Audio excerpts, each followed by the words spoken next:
ড্রাইভারের কাছে না শোনা ছাড়াই হেল্পার গাড়ি টান দিছে। সিনটা দেখার পরে ড্রাইভার নিজেই স্ট্রোক করে মারা গেছে। পানির নিচে থাকার কারণে আমার গায়ের উপরে প্রায় 12-13 জন পড়ছে। কি বাসের সাথে বাজি নেন কোন জায়গায় দিয়ে বেরোচ্ছি বা কিভাবে বেরোচ্ছি উপর আল্লাহ জানে।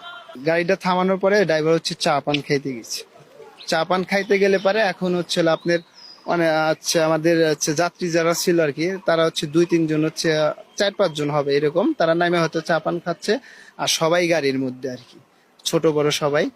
তাই সেই ক্ষেত্রে আপনার হচ্ছে এলো যখন ফেরিটা আনলোড করা হয়েছে আর কি, আনলোড হওয়ার কারণে ড্রাইভারের কাছে না শোনা ছাড়াই হচ্ছে হলো আপনি হেল্পার হচ্ছে উনি নিজের ইচ্ছায় আর কি গাড়ি স্টার্ট করে ওইখানে টান দেয়। টান দেওয়ার কারণে হচ্ছিল উনি হচ্ছে তখন হচ্ছে গাড়িটা ব্যালেন্স রাখতে পারেনি। ব্যালেন্স না রাখার কারণে হচ্ছে ওই টানের কারণে একবার ডাইরেক্ট নদীতে যা পড়ে। নদীতে যা পড়লে পারে তখন আমি হচ্ছে বাসের সবার পিছনে ছিলাম, পিছনে এক সিটের সামনে। আমার সাইডে আরো 2-3টে বাচ্চা ছিল ছোট ছোট, আমাদের যাচ্ছি বাজারে আমাদের শরীফ ভাইয়ের ছেলে আর ওনার হচ্ছে ভাগ্নি। ওই 2টা বাচ্চা মারা যায়, ওনার বউ আর হচ্ছে ওনার বোন আর ওনার একটা বাচ্চা জীবিত আর কি উদ্ধার হয়। তা আপনি হচ্ছে ওইখানে আমি যখন বাসের মধ্যে পড়ে যাই, পড়ে যাওয়ার পরে তখন তো পানির নিচে থাকার কারণে আমার গায়ের উপরে প্রায় 12-13 জন পড়ছে। তাই সেই ক্ষেত্রে মনে করেন যে আমি অনেক আপ্রাণ চেষ্টা করছি যে ওই ক্ষেত্রে উঠবো। তাই পানির মধ্যে হচ্ছে আমার গায়ের উপরে যখন পড়ছে, পড়ার কারণে তখন আর মনে করেন যে আমি করতে পারিনি।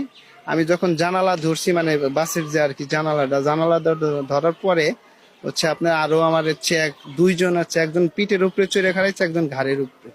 তাই সেই ক্ষেত্রে মনে করেন যে আমি সামনে দিয়ে না যায় হচ্ছে বাস যখন তলায় যাচ্ছে আর কি, মানে যাইবে গেছে পানির মধ্যে, তখন বাসের যে একটা ভুলকুনি মানে একটা পানির একটা স্রোত উঠতেছে উপরের দিকে ওঠার কারণে আমি ওই পানির ওই স্রোত ধরে আমি উপরে উঠি। উপরে ওঠার পরে আমি উপরে উঠতেছি, আমি জানি যে এখন আমি বাসের ভিতর থেকে বের হইনি।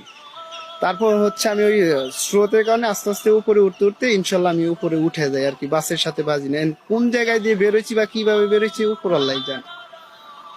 এই হচ্ছে কাহিনী। আমি তারপর হচ্ছে ওঠার পরে আমার গায়ে সাদা একটা শার্ট ছিল প্রিন্টের, সাদা শার্ট। আমি ওইখানে পল্টনের উপরে উঠার পরে আমি গায়ে ওইখানে আধা ঘন্টা শুয়েছিলাম, শুয়ে থাকার পরে ওইখান থেকে আমি জামতলা পর্যন্ত আর কি একাই আসি গাড়িতে, তখন আমার চেঞ্জ ছিল এখানে। তারপর হচ্ছে আমার ছোট ভাইটা জামতলা যা ওরা আমাকে বাড়ি পর্যন্ত নিয়ে আসছে। একটা প্রশ্ন, ড্রাইভারের লাশ পাওয়া গেছে, ড্রাইভার হচ্ছিল আপনার ড্রাইভারের কাছে না শোনা ছাড়াই হেল্পার গাড়ি টান দিছে। ড্রাইভার তখন গাড়িতে না, ড্রাইভার তখন ছিল পানির মানে চায়ের দোকানে, চায়ের দোকানে ছিল। হ্যাঁ, ড্রাইভার হচ্ছিল তখন চায়ের দোকানে ছিল।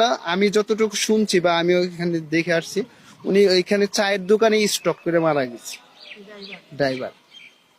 মানে উনি তো গাড়ি টান দেন, গাড়ি টান দিছে হেল্পার।